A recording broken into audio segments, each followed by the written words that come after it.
বান্ধবী আসছিল, তাই তার জন্য আমি চানাচুর নিয়ে আসছি। চানাচুর মাখা করব সাথে মুড়ি দিয়ে। যাই হোক, কিন্তু এতটাই ঠান্ডা লাগতেছিল আর এতটাই অলস আমি, কম্বলের নিচ থেকে বের হয়ে যে আমি মুড়ি বানাবো বা চানাচুরটা বানাবো, এটার ক্ষমতা নাই। তাই শুধু শুধু বসে বসে চানাচুর খাচ্ছি।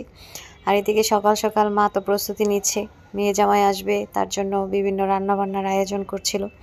তো প্রথমে মুরগি কেটে নিচ্ছে। আর ইদানিং আমার মুরগির ঝোল দিয়ে চিতই পিঠা খেতে খুবই ভালো লাগে, তাই আজকেও মা আবারও মুরগির ঝোল রান্না করছে আর ছোট আলু দিয়ে। যাই হোক, এখানে মুরগিগুলো পিস পিস করে কেটে নিচ্ছিল, কারণ আগের দিন মুরগিটা পরিষ্কার করে এমন পিস করছিল যে আমি রোস্ট করতে পারি। কিন্তু আজকে মনে হলো যে না, ছোট আলু দিয়ে আবারও রান্না করো, তাহলে চিতই পিঠা দিয়ে খেতে ভালো লাগবে। তো এই জন্য ছোট ছোট করে কেটে নিয়েছিল।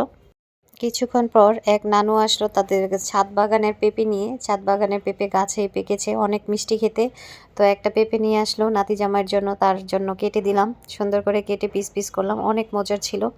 আর এদিকে মা মাটির চুলায় চিতই পিঠা বানানোর প্রস্তুতি নিচ্ছিল। তো মাঝখান দিয়ে আবার কারেন্টও চলে যাচ্ছিল। আর চিতই পিঠার মধ্যে যে এক ন্যাকড়া দিয়ে মোছা হয়, অনেকেই জানে না যে ভিজা ন্যাকড়া দিয়ে চিতই পিঠার যে শ্বাসটা, এটা মুসলি পিঠাগুলো অনেক সুন্দর হয়। এই জন্য অনেকে আমাকে প্রশ্ন করেছিল কেন এভাবে মোছা হয়।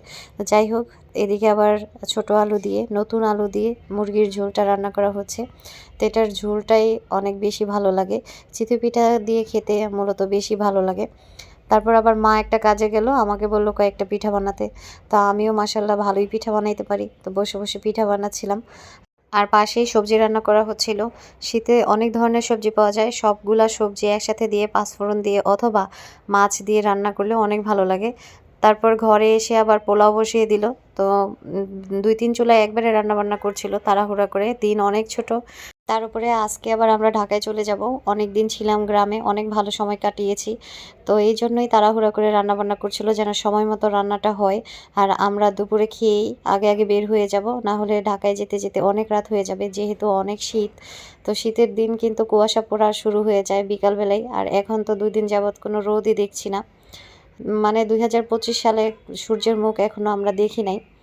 তো এদিকে মা আবার আমাকে ঢাকায় নিয়ে যাওয়ার জন্য পিঠা বানিয়ে দিচ্ছিল, তেলের পিঠা। পিঠাগুলো দেখতে অনেক সুন্দর হয়েছে আর খেতেও মাসাল্লাহ অনেক মজা হয়েছিল। তো মা সব কিছুই মোটামুটি গুছিয়ে দিচ্ছিল, আমি যেন বাড়িতে যে রান্না বান্না করতে না হয় বা 2-1 দিন যেন একটু শান্তিতে খেতে পারি, সেই আয়োজনটা করে দিচ্ছিল।